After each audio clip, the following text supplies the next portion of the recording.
ये जो बुक है मेरे हाथ में, इसका नाम है think and grow rich by Napoleon Hill. इसको मैंने बहुत ही स्ट्रांगली रिकमेंड किया हुआ है अपनी वेबसाइट के ऊपर भी, और उसके अलावा और भी अपने कई सेशंस में मैंने इसको रिकमेंड किया है। तो आज से कुछ महीने पहले मैंने एक बुक के ऊपर अपने व्यूज शेयर करे थे जिसका कि नाम है as a man think it. तो उसमें नीचे कमेंट सेक्शन में बहुत लोगों ने रिक्वेस्ट किया हुआ है कि इस बुक के ऊपर भी आप अपने व्यूज शेयर करिए। तो इस बुक में से मैंने कुछ पॉइंट्स मार्क कर रखे हैं जिसकी कि आज हम डेप्थ में चलेंगे मिल करके, यानी कि आप जो मुझे अभी वीडियो में देख रहे हैं और मैं, हम लोग मिल करके इस बुक को डीपली समझने की कोशिश करेंगे कि बुक क्या है। इस बुक की बैक साइड पे अगर आप पढ़ेंगे तो उस पे लिखा हुआ है, after interviewing over 500 of the most affluent men and women of his time, Napoleon Hill uncovered the secret to great wealth based on the notion that if we can learn to think like the rich we can discover wealth and success. तो ये book कोई ऐसा ही नहीं है कि किसी ने ऐसे ही कुछ भी सोचा और लिख दिया। इसके लिए उन्होंने 500 से ज्यादा लोगों का इंटरव्यू किया, वो लोग जो कि दुनिया के सबसे अमीर लोगों में से एक थे, और उनमें कुछ कॉमन ट्रेड्स को ऑब्जर्व किया जिसके बेस पे स्टेप बाय स्टेप एक प्रोसेस उन्होंने बनाया कि जिस प्रोसेस को अगर कोई फॉलो करता है तो वो भी उन्हीं लोगों की तरह सक्सेसफुल हो सकता है। तो इस बुक का जो सबसे इंपॉर्टेंट चैप्टर है वो है डिजायर। उस चैप्टर के एंड में कुछ लाइंस है जो उस पूरे के पूरे चैप्टर को सम अप कर देती है। तो मैं उन लाइंस को पढ़ूंगा, फिर उसको हम डीपली समझने की कोशिश करेंगे कि उसका एग्जैक्ट मीनिंग क्या है। I wish to convey the thought that all achievement, no matter what its nature or purpose, must begin with an intense, burning desire for something definite. इसमें यह कहा जा रहा है कि कोई भी अचीवमेंट है, किसी भी तरह की अचीवमेंट है, उसकी जो शुरुआत होती है वो होती है एक इंटेंस, यानी कि अंदर से एक्चुअल में जो बहुत ही डीपली रूटेड हो हमारे सबकॉन्शियस के अंदर। ऐसा नहीं कि ऊपर ऊपर लेवल पे किसी को देखा और कुछ करने का मन किया। That is more like a wish. So there is a difference between जो यहां पर कहा जा रहा है डिजायर में और विश में। सब चाहते हैं अमीर होना, ऐसा कोई नहीं है जो नहीं चाहता, बट उसको एक इंटेंस डिजायर नहीं कहा जा सकता। जो ये इंटेंस डिजायर होता है लाइफ में कुछ भी करने का, किसी भी फील्ड में सक्सेसफुल होने का, वो बहुत ही कम लोगों में होता है। तो वो क्या कह रहे हैं, किसी भी तरह की अचीवमेंट हो उसकी शुरुआत होती है एक intense burning desire for something definite. मतलब वो डिजायर जो अंदर कॉन्स्टेंटली जल रहा हो, ऐसा नहीं कि ऑन ऑफ हो रहा है। ज्यादातर लोगों के साथ ऐसे ही होता है जो मेरे से क्वेश्चंस भी पूछते हैं कि सर जब आपकी वीडियोस देखते हैं तब तो चार्ज अप हो जाते हैं, उसके बाद में पता नहीं क्या हो जाता है। तो हुआ क्या है कि कुछ देर के लिए वो मेरे कॉन्टैक्ट में आए तो एकदम से जोश आ गया, लेकिन उसके बाद में जो वो एक्चुअल में अंदर से है वो चीज ऊपर आ गई। मतलब एक विशफुल थिंकिंग हर एक के अंदर होती है कि हाँ मेरे को इतना पैसा चाहिए, उतना पैसा चाहिए, मुझे ये चाहिए, मुझे वो चाहिए। ये सब क्या है, विशफुल थिंकिंग जो औरों को देख करके हमारे अंदर पैदा होती है। बट एक burning desire for something definite, कि जिनको एग्जैक्टली पता होता है कि उनको क्या चाहिए, ये बहुत कम लोगों के अंदर होता है। Through some strange and powerful principle of mental chemistry, वो क्या कह रहे हैं कि माइंड में कुछ केमिकल्स रिलीज होते हैं इसकी वजह से।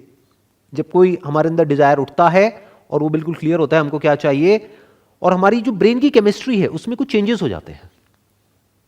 अब इसमें हमको कुछ मिस्टिकल नहीं बनाना है, हमको ये नहीं सोचना है कि कहीं से कुछ तरंगे आती हैं, वो उठती है और फिर ये होने लग जाता है, वो होने लग जाता है, ऐसा कुछ नहीं है। इसीलिए उन्होंने क्या वर्ड यहां पे यूज किया, केमिस्ट्री। इट इज केमिस्ट्री, जैसे हमने स्कूल में पढ़ी है, इट इज केमिस्ट्री। केमिकल लोचा होने लग जाता है हमारी ब्रेन के अंदर, इसकी वजह से। उस केमिकल लोचे की वजह से क्या होता है, हम उस डायरेक्शन में भागने लग जाते हैं। जब माइंड में, इसको आप इस तरीके से कह सकते हो कि जब एक इमेज फिक्स हो जाती है, ये डिजायर क्या है बेसिकली, किसी ना किसी इमेज से रिलेटेड है। तो जब वो इमेज फिक्स हो जाती है, डेफिनेट होती है, तो ब्रेन में जो सारे केमिकल्स हैं वो एक पर्टिकुलर तरीके से चलने लग जाते हैं। यानी वो ही केमिकल्स रिलीज होते हैं जो कि उस इमेज को रियलिटी बनाने के लिए चाहिए होते हैं। बॉडी इतनी इंटेलिजेंट है कि वो अपने आप ही ऐसे केमिकल्स अंदर प्रोड्यूस करती है कि आदमी की बॉडी और उसका माइंड उस डायरेक्शन में भागने लग जाता है। फॉर एग्जाम्पल, मुझे रेड कलर की ये गाड़ी चाहिए, ये वाला मॉडल चाहिए, तो इससे क्या होगा, क्या केमिस्ट्री में चेंजेस होंगे ब्रेन की में। देखो आप कहीं भी होगे आपको गाड़ी नजर आने लग जाएगी। आप सड़क से जा रहे होगे, एकदम से दूर से भी कहीं वो गाड़ी निकल रही होगी तो आपको दिख जाएगी। तो बस इतना हो जाता है कि आपकी नजर वहां चली जाती है। जो हमारी नजर एक्चुअल में भटकी होती है, आपको चारों तरफ वही नजर आने लग जाता है।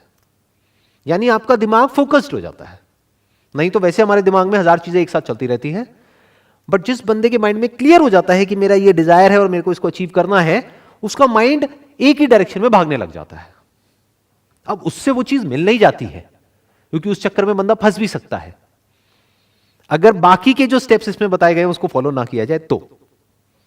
ऐसा नहीं है कि अगर डिजायर के ऊपर ही हम अपना काम करते रहे तो वो चीज खुद चल करके हमारे पास में आएगी, ऐसा नहीं होता है।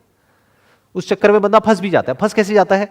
जिसके दिमाग में पहले से ये बैठा हुआ है कि मेरे को ये चाहिए और यही गाड़ी चाहिए, एट एनी कॉस्ट चाहिए और अभी की अभी चाहिए, और वो रातों रात तो मिलेगी नहीं, तो उसको बेवकूफ बनाने वाले भी लाइन से बैठे हैं।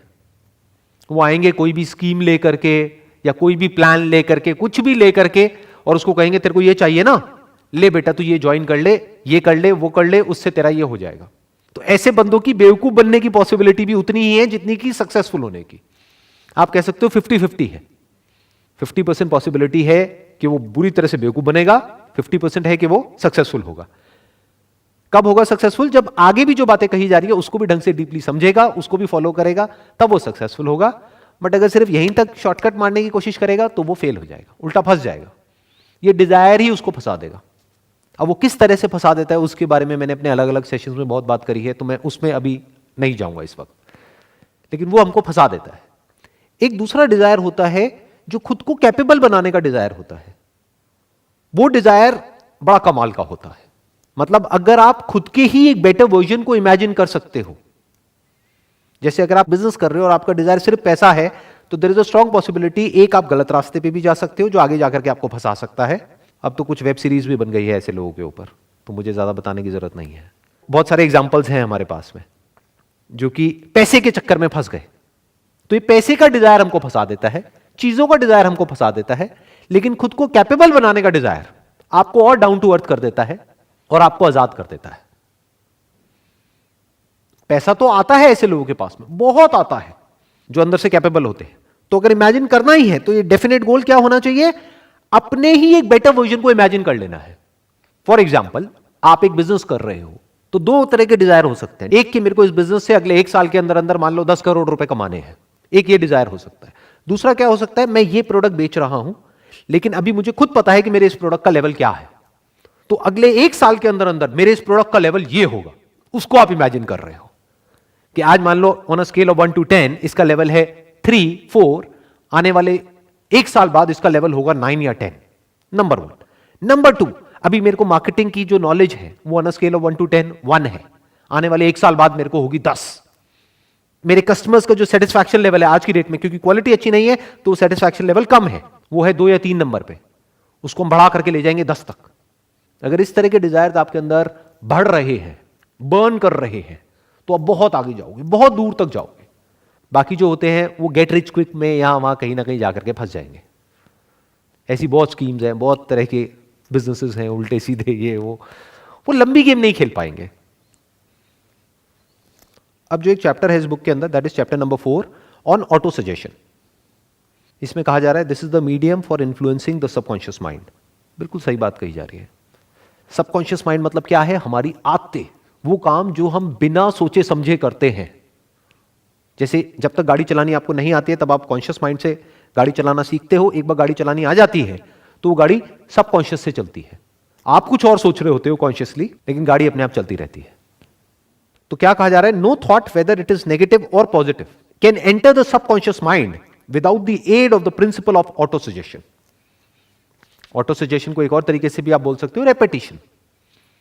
ऑटो सजेशन मतलब कि हम खुद को सजेशन दे रहे हैं, मतलब खुद ही के माइंड में एक बात को रिपीट करते चले जा रहे हैं।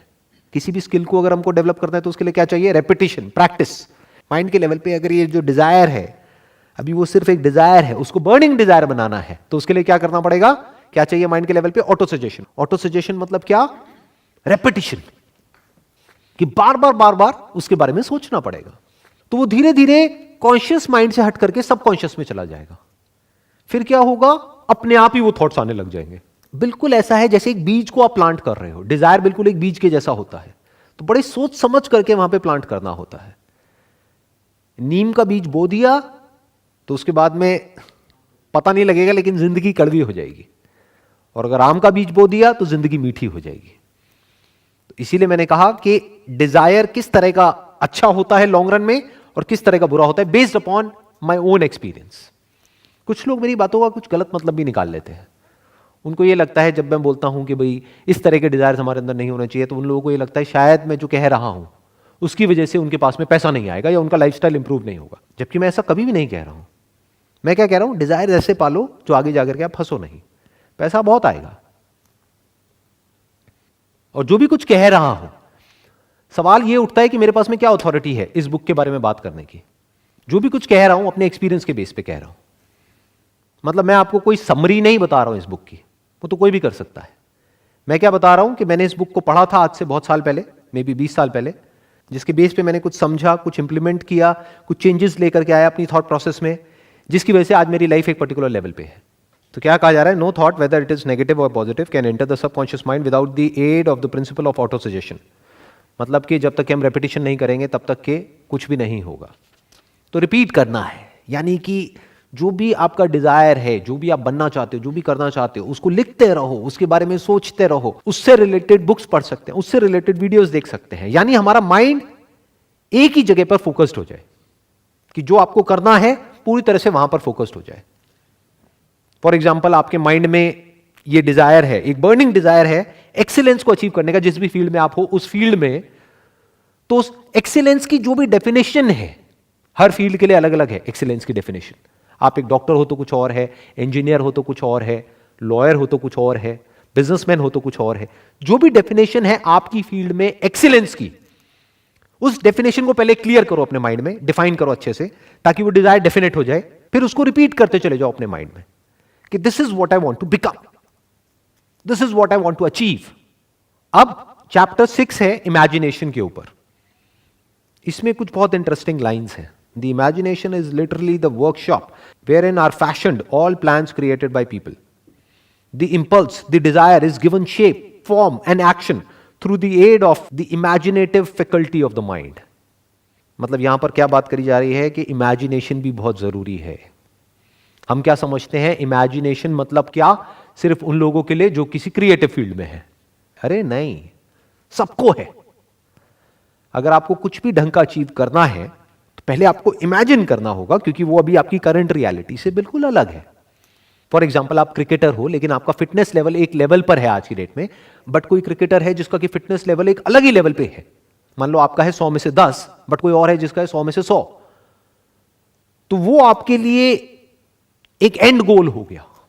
तो अपने आप को इमेजिन करना पड़ेगा फिटनेस की उस स्टेट में, जिस स्टेट में पहुंचने में आपको हो सकता है कई साल लगेंगे, और उस इमेजिनेशन को माइंड में रिपीट करना होगा थ्रू ऑटो सजेशन, ताकि वो image, the image of the kind of fitness level you want, externally as well as internally. Internally मतलब क्या, बाहर से तो आपकी मसल्स दिख सकती है, अंदर से मतलब क्या, आपकी कोर कितनी स्ट्रांग है। किसी भी स्पोर्ट्स में या गेम में सारा खेल कोर का होता है। कोर मतलब आप इसको ये भी कह सकते हो, foundation of fitness is core. तो वो बाहर से नहीं दिखता है।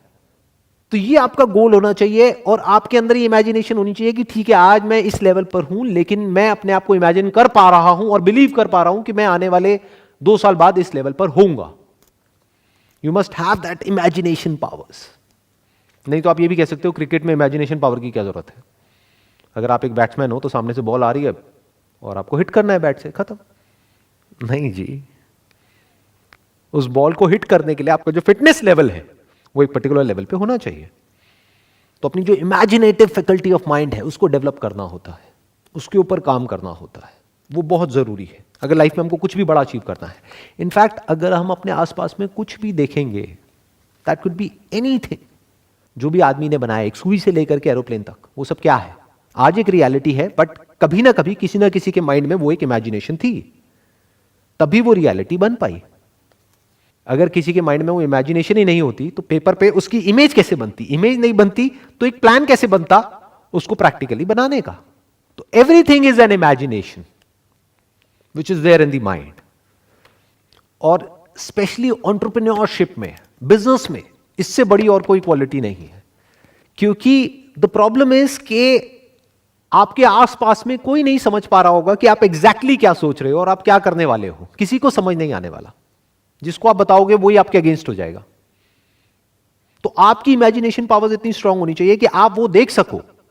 मतलब that imagination must become like a vision for you, जो औरों के लिए सिर्फ एक इमेजिनेशन होगा, मतलब एक ख्याल होगा। किसी और को आप बताओगे तो वो कहेगा क्या ख्याली पुलाव पका रहा है, मुंगेरी लाल के हसीन सपने।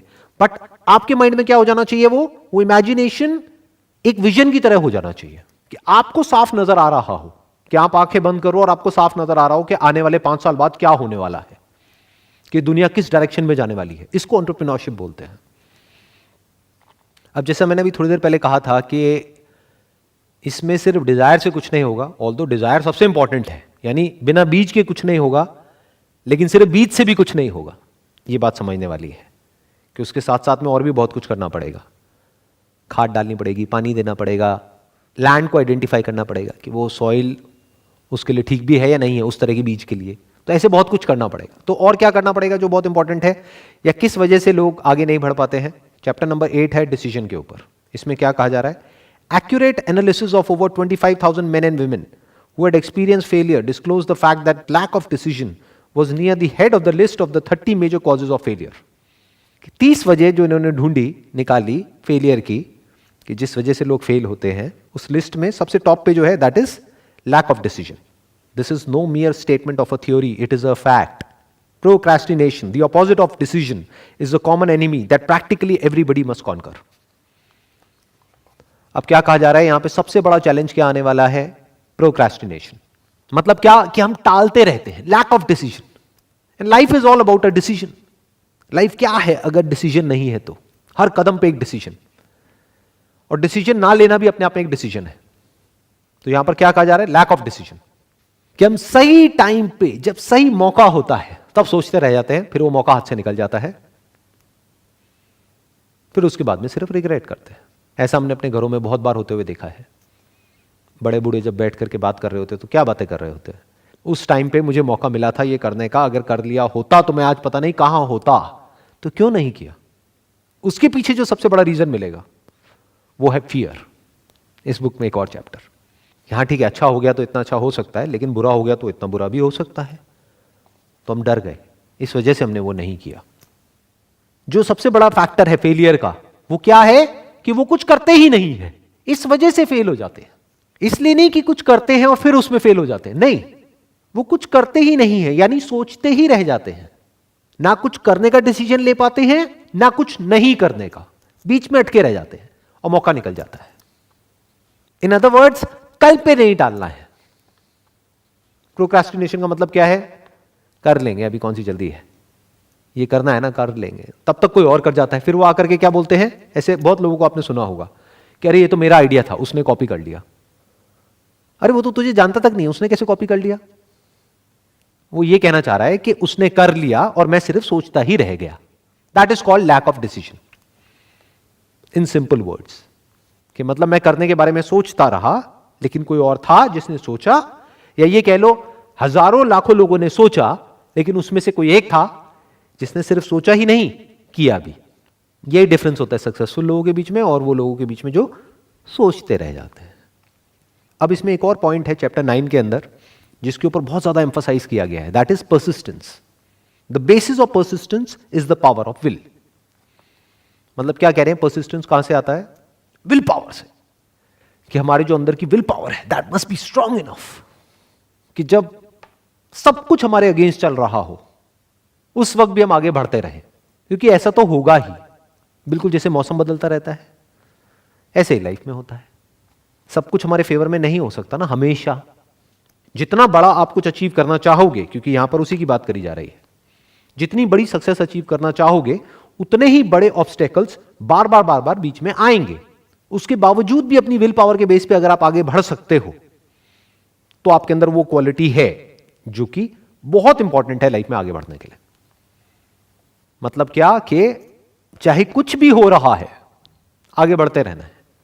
बिल्कुल जैसे मैंने अभी मौसम का एग्जांपल दिया, यानी कि मौसम कैसा भी है, कभी बारिश आ गई, आंधी आ गई, तूफान आ गई, ये आ गई, वो आ गई, कुछ भी हो रहा है आगे बढ़ते ही रहना है, रुकना नहीं है. तो आदमी के अंदर ऐसी विल पावर होनी चाहिए कि come what may I will not give up under any circumstances. That is called persistence, and that is by far the biggest quality in life. Not just to be successful in life but in any sphere of life. चाहे आप एक student हो, चाहे business कर रहे हो, चाहे job कर रहे हो, चाहे कुछ भी कर रहे हो, परसिस्टेंस तो चाहिए ही. क्योंकि जिसकी छोड़ने की आदत पड़ जाएगी ना, कि जरा सी प्रॉब्लम आई, छोड़ो ना, क्या करेंगे, वो छोड़ता ही रहेगा जिंदगी में, वो भागता ही रहेगा. वो भगोड़ा बन करके रह जाएगा। और जिसकी आदत हो गई फेस करने की, वो फिर हर सिचुएशन को फेस करेगा, और फेस करके ही तो आगे बढ़ा जा सकता है। कई बार लाइफ में ऐसी सिचुएशंस आती हैं कि उसको बिना फेस करे आप आगे बढ़ ही नहीं सकते। आपका जो सबसे बड़ा डर है वो आपके सामने है, बट बिना उसको कॉन्कर किए आप आगे नहीं बढ़ सकते।